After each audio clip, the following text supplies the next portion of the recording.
4, 3, 2, 1. We are podcasting live. Oh, wow. We are not, in fact, live, sir. We're live. We are not. This will not be live. We are alive. Yes, we are. We are alive. Welcome to In the Closet with Jeffrey Runyon and Angela Runyon. Oh, my goodness. Well, it's the start of spring break, and it's March 6th. It is ridiculous. March 6th. Bada bing, bada boom. It's not. It's too early. We've already talked about this, but it's too early for spring break. It's not even spring yet. It's still winter. I feel like you got to get to the end of March, early April, right? Right. It has to at least be spring to be spring break, and spring is not until March, 20, 21st, 22nd, somewhere in there. And so technically it's still winter, so therefore you could not have a spring break, and we need a do-over when it actually is spring. Did they technically rename it, though? Is it really spring break? Yes, it's spring break. Is that slang? Are we just calling it spring break? No, break? it's spring break. Always called it spring break, or is it a break? Do I need to pull up the thing where it says, have a great spring break, everyone? Hey, kids, have a great... No, it's... After winter break. It's called spring break. Okay. I mean, look. Why are you trying to complicate things? I'm so confused. I'm not. Let's not get into it about the spring break. It's spring break. Just trust Let's me. not get into it. Oh, okay. Hold on, I gotta turn my alarm. Let's just snooze. leave it alone. Snooze it. Let's agree to agree. Just so you know, from the technology girl at the school, technology update. Spring break is a wonderful time to get your iPads updated. It's true. Okay, That's she a used good the point, term, though. She used the term I would agree spring with break. her. All right. It is the best time to update your iPhone and iPad. Literally, like my phone. You're not doing anything. You're at home. I have a feeling Nate's iPad doesn't do anything anyway. You need to just update it. Well, you got the my days. phone's tried to update like the past 4 nights. And you don't have it plugged in. Right. So it doesn't update. Yeah, I'm beating the system. Yeah, that's why your phone, when I text you the other day, I'm in the bathroom, I get out of the shower, and you're gone, you're somewhere. I don't know where you're running around with or who or what you're doing, but you're out there in the world running around, and I send you a text, and I immediately hear a ding, and I'm like, she didn't get it. She's not going to hear it. If she doesn't see it, she's not going to hear it because your watch was charging in there. Oh. And then I saw hubby pop up on your watch. Oh, okay. Because see, sometimes, that's why I don't get my text alerts sometimes when I'm home. Update your stuff. Oh, my stuff's updated. Don't you worry about it. Ange 2.0. Anyway, I think we're going to talk about relationships today. We do have a topic. We're going to talk about relationships. In fact, we're going to go over 10 things your relationship needs to thrive from psychology today. Ooh, great source. Right? I think. It's giving your relationship positive energy. I like that. Yes, it's a truly loving gesture. What? Huh? Excuse me? I like where this is going. That's all we'll say. What do you think the number one thing is to thrive in a relationship? Just Sex. That's on the list. Banging. But that is definitely Booty popping. number 6. It's not number 1. Wow, all the way down to 6? Empathy. No, think about it. We say it all the time when somebody says... Physical contact. No, when somebody says, what's the one thing that makes your relationship work? What do you say? Communication. Right. Hot damn, I got it on number 4. Kind, constant, and honest It is communication. true. It's extremely true. Without talking, your relationship will not survive. Period. The more you communicate, the closer you will be. That is the advice I give my daughter with her boyfriend. You've got to communicate. If you can't communicate, we're going to have issues. You know what, though? This is good. This is fundamental because I think a lot of people are in marriages where they don't communicate well, but they still have a best friend. And I would say, what relationship do you have that you would define as an amazing, fantastic, flourishing relationship where there's not a high level of communication? Because there's people in marriages, my point is there's people in marriages that are struggling with communication with their spouse, whatever that might be. Maybe it's an upbringing, maybe it's the way they look at the opposite sex, maybe it's the roles that were defined for them as what a man is or what a woman is. But the role defined for them as a best friend is you constantly are talking, which makes your relationship better, right? Right. Right. So it goes for every relationship. Well, yeah, it goes with your relationship But with your kids, with your we don't put that emphasis as much on once you're married. I think these the romantic relationships, you just think it should be a fairy tale and it should float and it should work because you love each other. Right. And the key to this number one is, well, there's two keys: constant, and honest. And I think a lot of times in relationships, when you think you're communicating, it seems to be that only one person could maybe be allowed to communicate. Because if the other person tries to communicate feelings or thoughts, then fights happen. Or a lot of times communication is one way I see in some relationships that I witness from day to day. That's true. But I mean, and two, I think that's how I was more that way when I was younger than I am now. If you want to talk to me about something serious that might bother me or hurt me, you would shut down a little bit. You could do that now. Yeah. I think. Yeah. I hope you feel comfortable enough. Of course, yeah. I feel like I'm more, especially in my, what am I? In my 40s. Well, according to Nate, you're almost 50. Yeah, that was nice. In my 40s, I've gotten, but when I was younger, it's like you want to believe that, right? You just don't want to accept that you're screwing everything up. Well, I think a lot of that or does. That you're not good at something. Yeah, right? But I think that a lot of that has to do with your upbringing, because you were brought up like that. You were brought up that you were perfect. You did no wrong. You were wonderful. And until I met you, I did. I was not brought up that way. I mean, I was brought up. I'm not saying. I'm just saying, like. Yeah, but still, if I come to you and I have something, you're going to react the same way I did, no matter how you were brought up. You're upfront, that your initial reaction would be I disagree. I disagree, because when we were first dating, you came to me with anything negative, I immediately thought it was my fault, said I was sorry, and tried to fix it. I didn't, because I always thought I did everything wrong. And then one day I finally started saying, no, if I didn't do it, I'm going to stand up for myself. Yes. But you were the opposite. You always denied and twisted and made it be like not that way, and then it made me apologize. So until I became divorced. No, but I'm just saying, like, until I came to the conclusion. No, I'd agree with you. I had a very guilty feeling. It does have to do with your upbringing. We both evolved. It does have to do with your upbringing. Like a lot of times things were my fault in my family when in fact they weren't when I look back. But as a child, because of things that went on, sometimes things that, gosh, without getting into my whole childhood, I felt a lot of things were my fault. Right. Even though looking back, they 100% were not my fault. No, 100%. You can see that looking back. But the thing is, the damage that's done then, it doesn't get, even though you can look back, it still has set you in a way. Right. You're fundamental the way you're built. And I agree with you. You were that way. I reminded was. me of that. That's true. You were that way. And then for a while there, I overcompensated. You overcorrected. Oh, way overcompensated. To where it was like, who is this person? Yeah. Like you were very defensive for a period of time. Like I was when I was younger. Now, right. I think we both found a good balance. I think we found a good balance. I mean, we have conversations, obviously. Yeah. About things, and we can be pretty open and honest, I think. I do think we've come to an equilibrium in our relationship where we can sit down and talk. I mean, of course, sometimes you say something that is, you need to communicate, and it is something negative about me, and I do get a little defensive. Yes, and vice versa. Oh, heck yeah. But it used to be all out of whack. So, yeah, when you're at the point in a relationship where, and that's where I see people make the mistake that it's like, and it seems like the older generation really did this. It's like, you know what? I'm just going to take it. Yeah, that's like, not I'm cool. just going to, some things you have to. You know what I mean? It's just not worth bringing up the way I feel, because I'm just going to get beat down. And it's just not worth it. I really do feel that's not cool, and you shouldn't do it. But I do feel like there are some things, just like with your kids, with your spouse or your significant other or whatever, you do have to pick your battles about. No. Things. I'm not saying that. I'm not saying that. But I think in relationship, there's fundamental things that people have problems with, and they never address it, which is not fair to either party.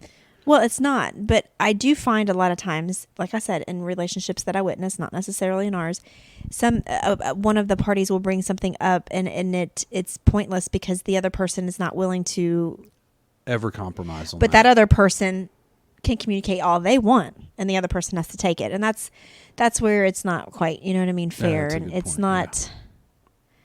And how you react, and it's all reaction. We were talking about this the other day because this kind of leads me. We might not get through this list. We might have to. No, do it's part cool. two. We'll do part 2. Have we talked about this? The show we've been watching. No, because we this haven't kind of been on ties since in. we started it.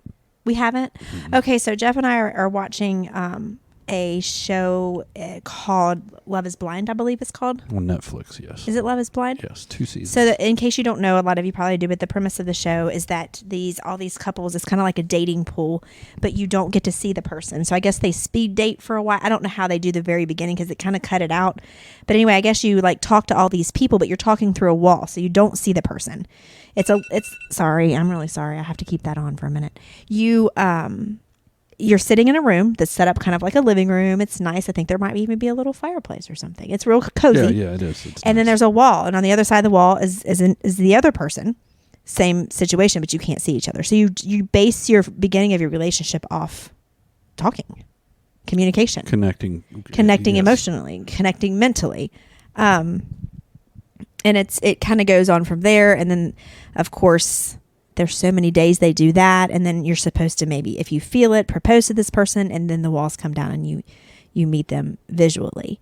My whole thing is the basis of the beginning of the show is all based on communication. And I think you really focus on your connection, which you can ignore flaws when someone's right hot. You know what I mean? You're like, right. This person, your instincts are to breed, to put it one way, right?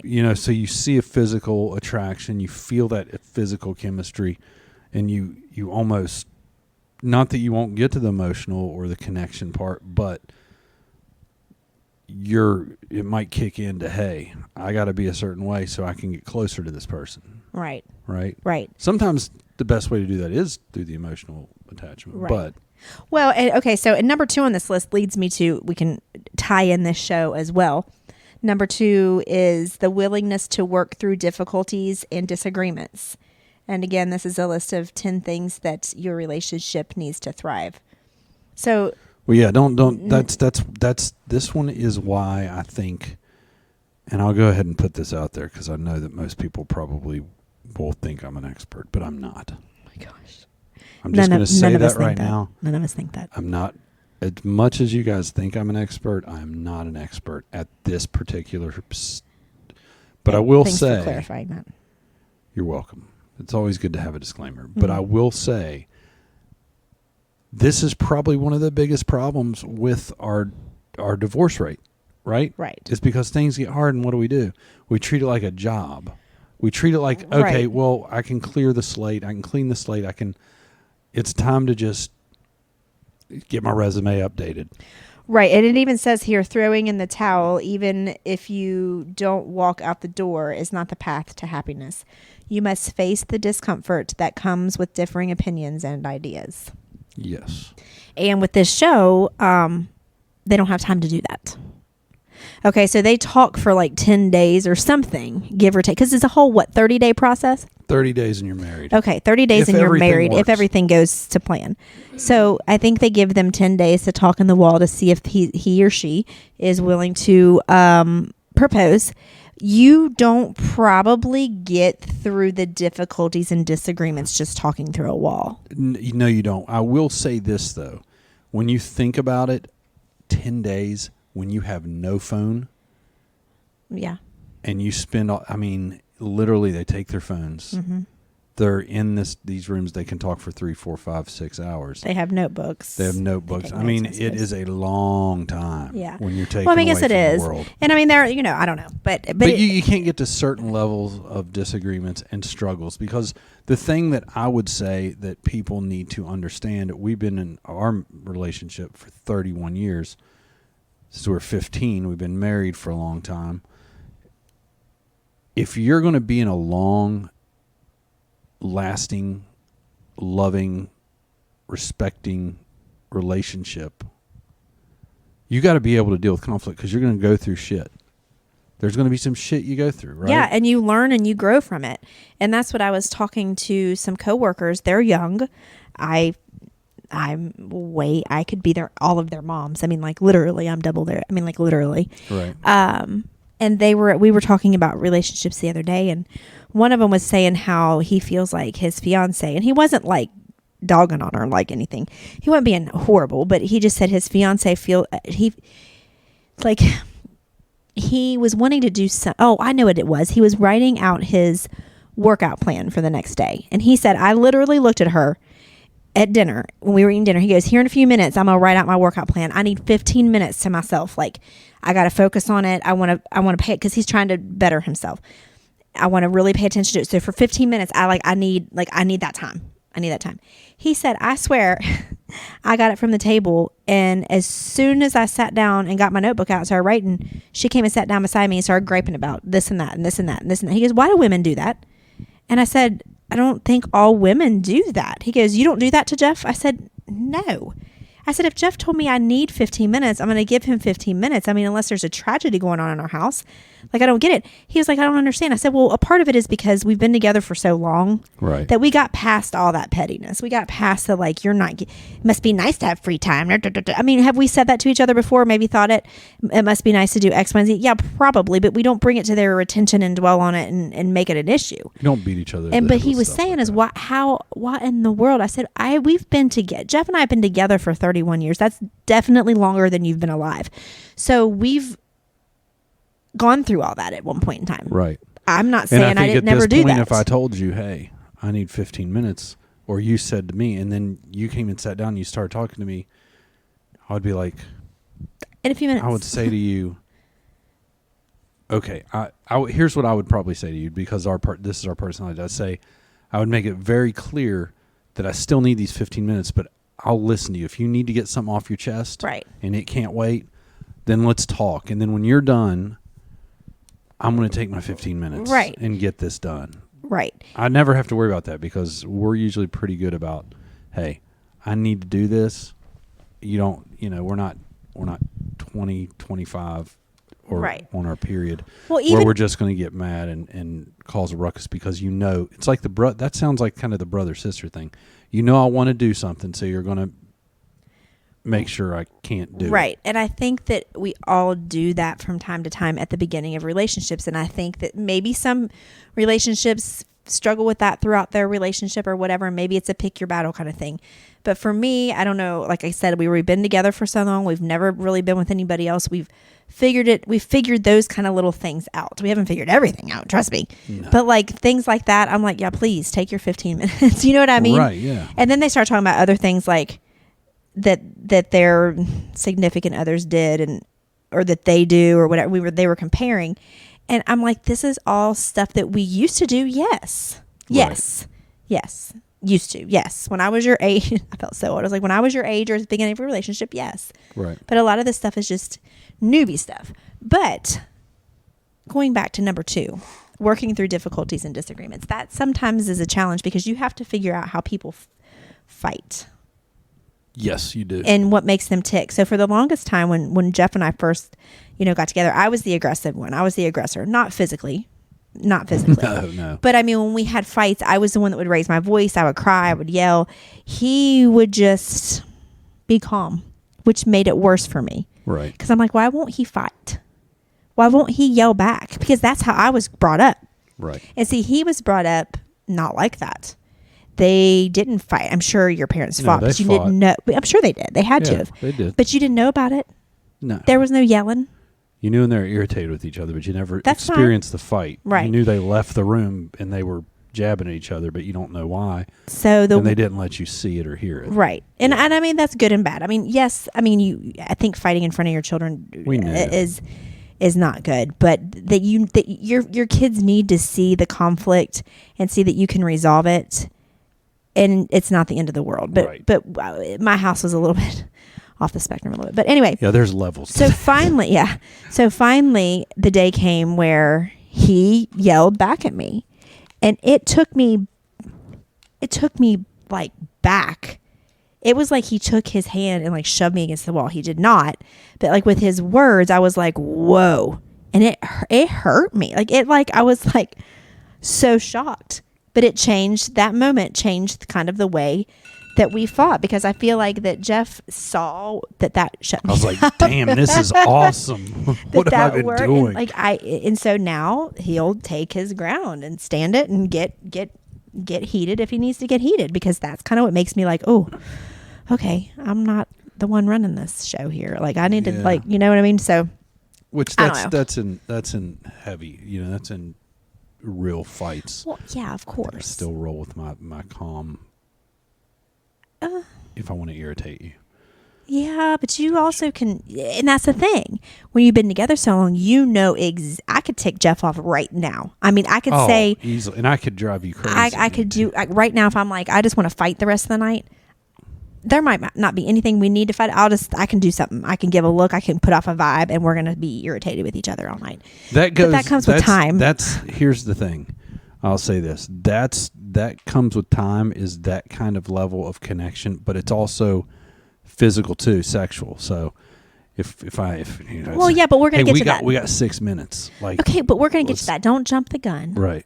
Don't get all excited. Everybody's like, you can do it 4 times. No. 6 minutes. Oh my gosh. Okay, so anyway, the willingness to work through difficulties and disagreements. It's huge. It's very. Thank you. Very. Oh my gosh, it's very important, because if the other person shuts down or just walks away every time, and like the article said, not necessarily leaves, but like just walks away from the conflict, it's not going to work. Now, sometimes that's needed, I feel like. For a minute, and we've both done that. But the similar thing that we have in common that I would tell anybody that's how did you make it, how have you made it so far, is we both have this in common. We will not let it go until we both, I have to know you're okay. Yeah. Like a lot of people can go through a fight and go, not bring it back up. But if we fight and we say, all right, we're not going to talk about it again tomorrow. If it takes us 6 hours, if it takes us all night, we won't go to bed. We've done that before. To figure it out. We have that. It's got to be resolved. Well, it has to be resolved, but it doesn't necessarily. We used to never go to bed mad at each other, but that's no longer true. No, there's been times where there's been plenty of times where we've gone to bed mad at each other. Where it comes to a point where sometimes in a fight that you just have to just shut up and just not say another word. And I've done that. And I've even looked at him like, I'm not talking again until in the morning. And I'll go to bed and I'll turn my head, and he'll still want to be fighting, and I'll just turn my head, or vice versa. It's not fun to have to do that, but I think in the long run, things that could have been said if you kept going were saved and not said, and you can sleep on it. So I don't think it's always necessarily bad to go to bed mad at each other. Yeah, I always used to think that was a golden rule, like never go to bed mad at each other. Sometimes, I mean, you have to. Sometimes you just have to. Well, I think it's a defense mechanism to save yourself from some pain and some things you'd say. Because I know a lot of times when that's happened, I'll just say that I've had a drink or two too many. Well, yeah. And I'm not thinking. Right. Clearly, I'm getting emotional and I'm saying things. Yeah. And then all of a sudden the next day I go, what the hell did I say? Right. Why would I say that? Right. Sometimes, but like I said, depending on the situation, I mean, I think in general, you should try to resolve things before you go to bed. But why is that the rule? Like that's sometimes needed to give time and relax. And like, it's been a long day. We've been worked up and now we're mad and upset and, maybe been crying and snowball, give that snowball time to melt, like go to sleep, like go to bed. Figure it out tomorrow. And if you go to bed mad, you go to bed mad. I mean, I'm not a fan of that rule as much anymore. Right. I mean, generally speaking, I prefer not to go to bed mad at him. But when I do, I generally wake up. But if you're going to get madder. Right. This is counterproductive. That's what I'm saying. If the snowball is getting so big that it's just counterproductive. Right. And so anyway, that's that. So definitely working through difficulties and disagreements. It takes two to do that. The one person can't always be the one taking it and the other person just walking away from it. No. So, no. I just, if we couldn't resolve our differences and be okay and not bring it back up and not hold grudges and not, sometimes, you can forgive somebody. You'll never forget some things, and that's fine too. But it's do you bring it back up? Right.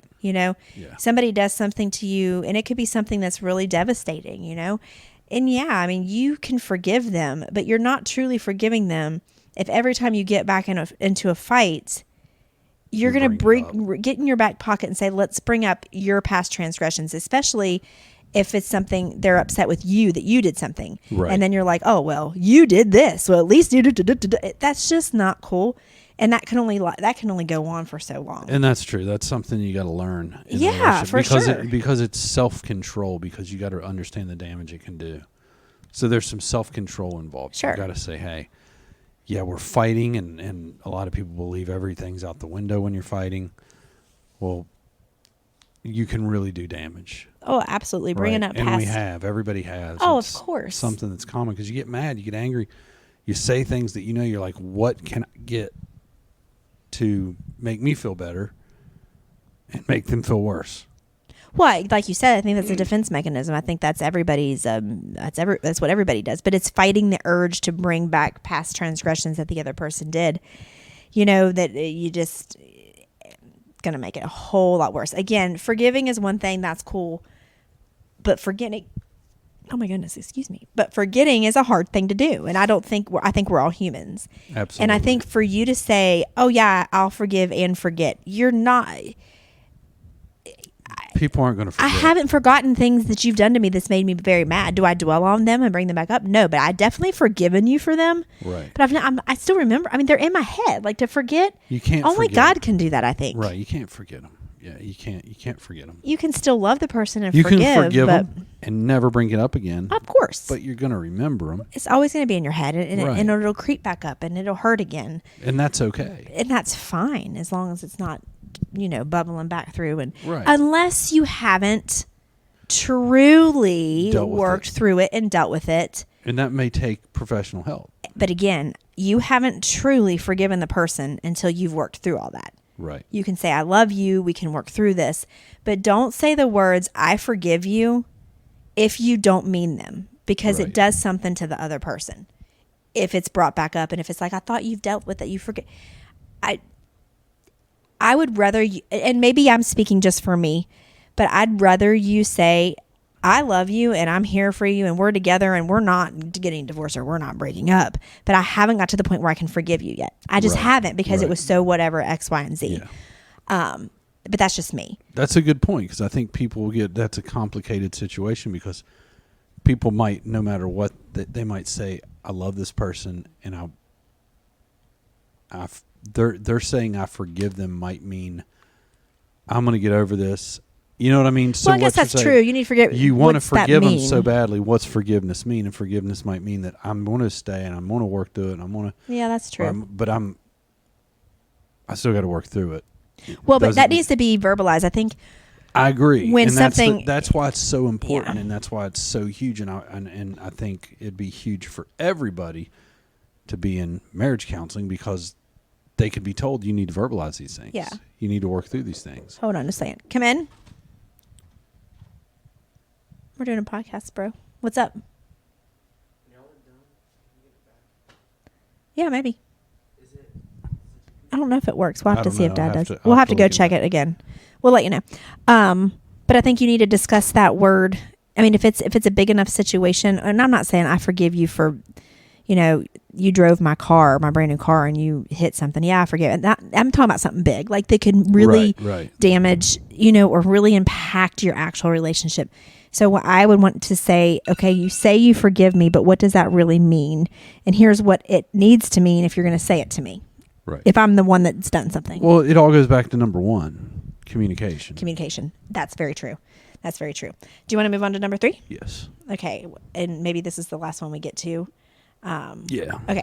Number 3 is a sense of humor, some fun, and a bit of distraction from the rigors of daily life. Oh my gosh, yes. We got to work on that. Yes. And it says, just as we need to breathe to survive, your love needs to breathe a fresh air to flourish. Giving your relationship what it needs to thrive is a truly loving gesture. You can't spend all your free time working on your relationship. Don't make it a hobby. Discuss what you like to do, where you'd like to go, and how you both would like to have fun. Then go do it. That is so true. And that's something that I need in my life right now, because it's been rigorous. Right. You know what I mean? Oh, yeah. When it's not your fault. I'm not saying it's our life has been so rigorous for the last, oh my gosh, It has year. It's been crazy. Year. I mean, I would say year. It's been a crazy, different year. And I am ready for some humor, some fun, some just different. Just like getting, and we had a trip planned, that for my birthday that we were going to do that, get out of town for like 3 nights. And then we all got the Rona, and then, so we didn't get to do it. Right. And it's just kind of overlapped, and it's kind of been swept under the rug. But anyway, I think that's so important. It is important. It's huge. You've got to laugh together. You've got to laugh together. We've always been pretty good about getting away, And it's just been this year so far we got stumped. But we're usually pretty good about. We usually go on like every 3 or 4 months. We'll go on a weekend trip. I mean, we don't go on these big extravagant trips like for weeks, but we try to get away. And I think that it's so important. And I think that it's so important for relationships in general, parents in general, but specifically like young parents who have young kids. You got to get over the guilt of leaving. I know the guilt. I know the feeling. You've got to get over that, because you're going to better your relationship with your children, with your spouse, with yourself. You have to take care of yourself. You have to take care of the relationship with your significant other, the other parent of your child. It trickles down. And it's okay to leave your kids for a few nights. It's okay to leave your kids for a week if you have the opportunity. Well, I think that's a trap. I think that's a trap for a lot of mothers. They become mothers, and that becomes the most important thing to them, which is fine. It's fine. That's fine, but I don't think they see what they're doing. I think that what it is like, I'm a mother, this is my child, and I have this responsibility. So I'm not going to even question myself, and don't even think about questioning me as my husband. If I don't want to go somewhere or I can't get away, don't challenge me. But they do that to themselves. They don't give themselves the same thing their husband wants or their significant other wants. They don't give themselves that freedom. They take it from themselves for years because they feel guilty doing anything for themselves or for their spouse and getting away. But I think that's what your kids need to see and experience. They do, yeah. Is these two people, and that's what has always been kind of taught to me, that for you to have a healthy home, that's got to be the number one relationship. Right. That's got to be number one, is you with your spouse. And then that moves down. You did the leadership first. You guys got to love each other. You got to you got to make sure you're healthy and strong. You're the foundation for your family. So you've got to make sure things are good there so that you can feed down through. No, I totally agree. I mean, you will just get renewed, rejuvenated, and there's something about going out of town with your significant other that takes you back to like the beginning stages of your relationship, like when you dated, when you take the kids out of the equation for a few days, like you're not there to change the diapers, to feed them. Somebody else that you trust, that you've left them with, that you trust, is doing that for you. So you're able to truly connect with your significant other in ways that you did, when you were at the beginning of your relationship. Maybe you hold hands, maybe you flirt, maybe you have sex, maybe you know what I'm saying? Like, that's necessary to reconnect and rekindle those like flames that's still there in your relationship when you're home and going through the daily, They're just like the burner though on the stove, though. It seems to get turned way down past simmer to the low. Right. It's still there, and it's still, but yeah, so that's important. And just even if, so take the trips out. Even you can do things at home, I feel like, to liven things up. And we're not going to talk about spice things up because that's another number in this list, because that's important too. It's definitely on the list. Sure. This one specifically says a sense of humor, some fun. Do something different. Like Jeff and I, we might be nerds, and I don't care what you think. We think we're nerds. We are nerds. You should have seen where we were tonight. I like it. Anyway, we play games sometimes, and we'll play Scrabble, we'll play Yahtzee, we'll play games and turn music on. Just doing something that's different than your normal everyday.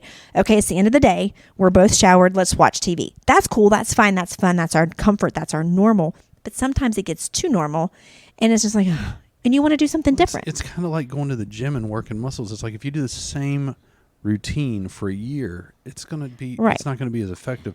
And when we switch up and we sit here and we don't just turn the TV on and zone out and we play a game, we end up having conversations about certain things that we Right. wouldn't have. It's just different. We Yeah. laugh about things. We do stupid things in Scrabble, make up words that are inappropriate, whatever. Right.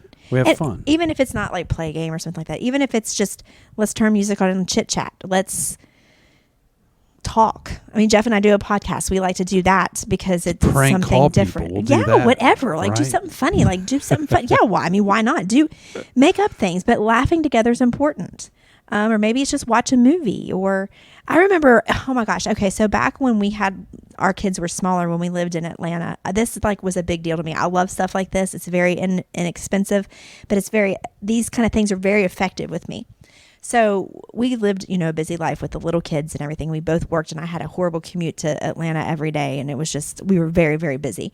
And every Friday night was 80s movie night. Remember? That was a lot of fun. So every Friday night after I got home from work, we would watch an 80s movie, and we would get like all the like stuff that we would like, all the treats, like all the candy, the popcorn, lemon heads, like all the things that you would take to a movie theater. And we would do it right in our, watch the movie right in our family room with our little kids asleep. But we had all the fun snacks, and it was something I looked forward to. It was like, oh, what movie are we going to watch? What snacks are we going to get?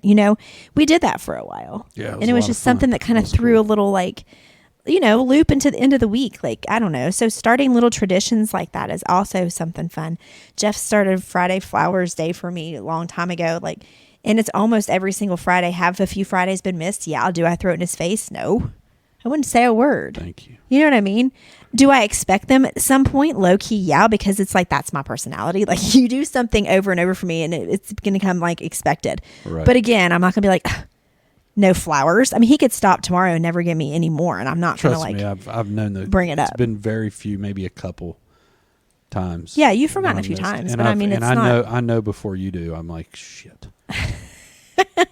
You know what I mean? It's like, and it's usually because something's off with my schedule, obviously. Yeah, I mean, it's no big deal, but I'm just saying stuff or like that. Or that I just don't care about you, really. That's I mean, it could be why. you're mad at me. I don't know. But just have fun, like having fun, like doing something fun. I mean, I wish we lived in a town where we had, which we talked about this night, more things to do. But, if you live in a town, go to the zoo, go to the aquarium, go ice skating, go roller skating, go to the freaking jump zone, go to an amusement park.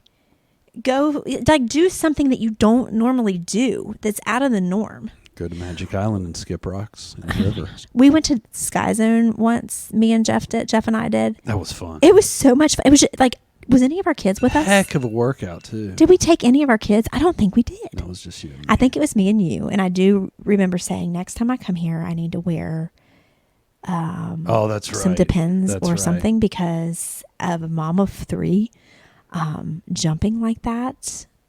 I remember looking at my watch going, my gosh, I can't believe how many calories I've burned. Burned a lot of calories and It's lost a lot of crazy. pee. Yeah, that's awesome. It's horrible. Listen, ladies, if you do it. That's really cool. Listen, if you do it, ladies, it's cool. It's fun. But if you've had kids, definitely wear black pants and maybe like at least a pad or something. This is awesome. This is great. I'm giving advice. This is real talk with Angie. Listen, I'm a mom of 3. Have I peed my? Yeah, I've peed my pants. Yeah. If I'm jumping like that, Yeah. I was jumping, Jeff. You were jumping. It was so much fun. But like, what my whole point is, do something you don't normally do. Do something you don't And normally not a stupid movie. I mean, unless you like movies. do. I like movies. But I mean, that's so normal. Like, do something different. Different. Okay. Yeah. I think it's a good idea. I mean, Keep things fresh, spicy, yeah. fun, Yeah. entertaining. Make a scavenger hunt for your spouse. Scavenger hunt. Hide things around town. I don't know. I hid your birth controls by each day all over the house. Oh my gosh, that would be horrible. Anyway. So thoughtful. Yes. Okay, so we got through 3 on the list, but they're good and they're important. That's a good list. We need to do the rest of it later this week. We will. So just to rehash, the first one of keeping your relationship thriving is kind, constant, and honest communication. Number good. 2, the willingness to work through difficulties and disagreements. And number 3, a sense of humor, some fun, and a bit of distraction from the rigors of daily life. I love that one. They're good. They're all So good. there you go. I would agree with them. There you go, sir. Thank you. I think it was good.